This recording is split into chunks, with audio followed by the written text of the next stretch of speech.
So look how big the taro is getting up here in the Wetlands Zone 1. That's a pretty big one. Wow, looks like a big elephant ear. And I bet it's gonna grow a lot more.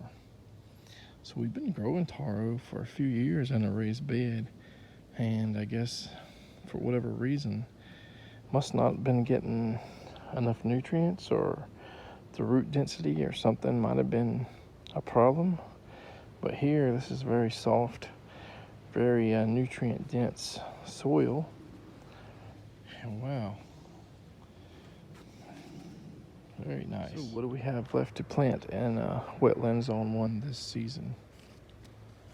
I think we're going to just let this galangal ginger propagate, and self-seed, and get at least more tubers and stuff, or rhizomes, to make more plants before we put our one and only plant out there. Cassava, we never really got to build a big mound to put this in, so most likely we're not going to put one out there this year. It's actually too wet for the farkleberry or sparkleberry vaccinium, blueberry relative, so we're not going to plant that out there. Our taro, we already have taro out there, and malanga.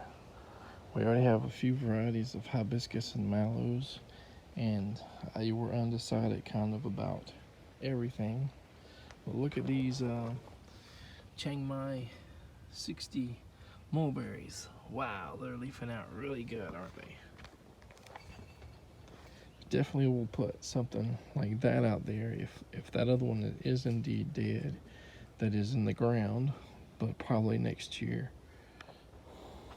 We've pretty much planted a few jaboticaba seeds in that area. Whether or not they make it, are seeds that are in various pots, are not sprouted.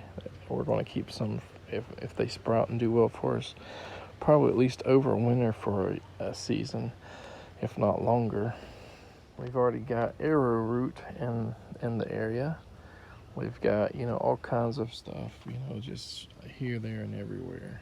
Technically, we have a bunch of papaya seedlings we can put anywhere we want, just because we got so many, but we already have some out there. As far as anything major left to do, I think we got the flatwoods plum right here.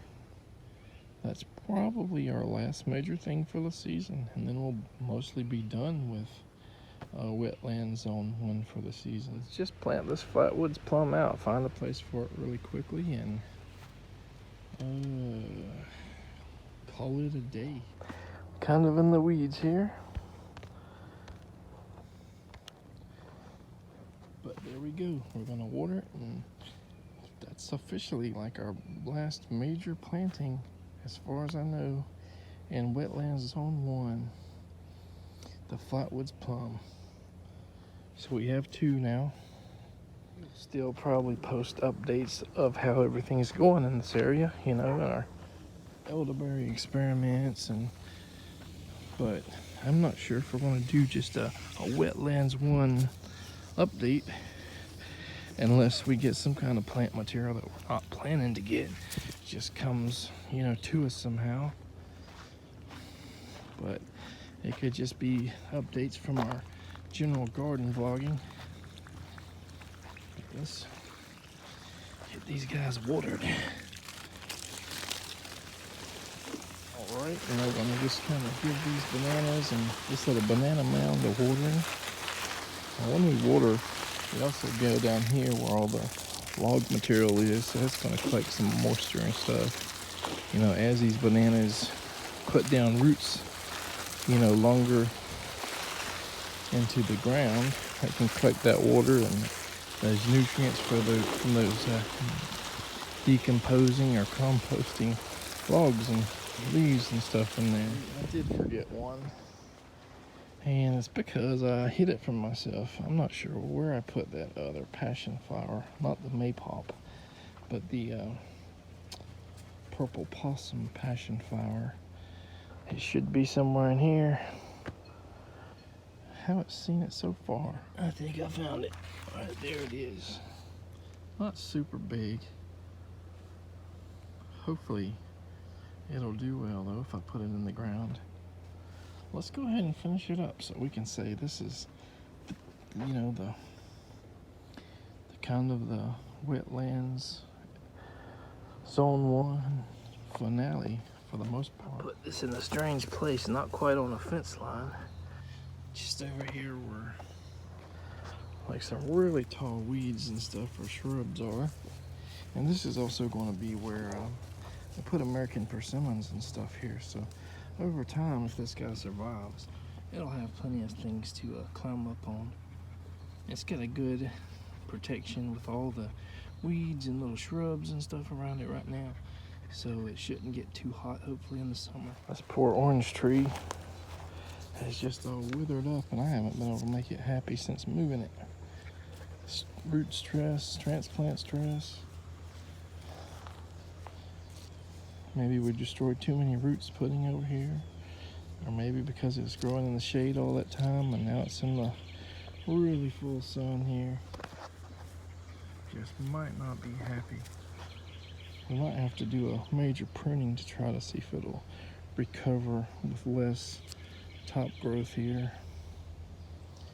All right, I think that's the end of season 1 of Wetlands Zone 1 Permaculture Garden. To recap, we've let elderberries grow like crazy all over here. We've planted some tomatoes, soybeans, sweet potatoes, lemon verbena, arrowroot, regular potatoes, malanga, taro, American black nightshade, aka huckleberry, ostrich fern, royal fern, suriname spinach, pumpkins, camellia tea, banana and/or banana and plantain, sunchokes. 2 types or varieties of passion fruit corn. 2 varieties are seedlings of flatwoods plums. So small sunchoke, a variety of mallow and hibiscus seedlings, Suriname cherries. We've done several varieties of mulberries, a couple varieties, 3 of citrus, pecan tree, a penguin bromeliad, aka wild pineapple. Also put some thornless opuntia or prickly pear cactus pads down to see if they overroot. And I put some cuttings of autumn olive or gumi, I can't remember. 2 varieties of yellow or lemon cattleya guavas, which are, one of them is a cold tender one of them is a more cold hardy one, supposedly. Strawberry guava. Transplanted a pawpaw, even though I'm not sure if that root sucker will survive. Probably not, but recently just put a red hybrid and Sabara jaboticaba seeds in the ground in different places. So we don't know what's going to happen with those. And there may be a few other things that I forgot about. So that's pretty much the recap of the Wetlands Zone 1 area for this season. Thanks everybody. I'm glad you I hope you're enjoying watching this come together for us. And in the next year or 2, hopefully it comes together even more. And we can give like a grand tour video of all the goodness. All right, take care.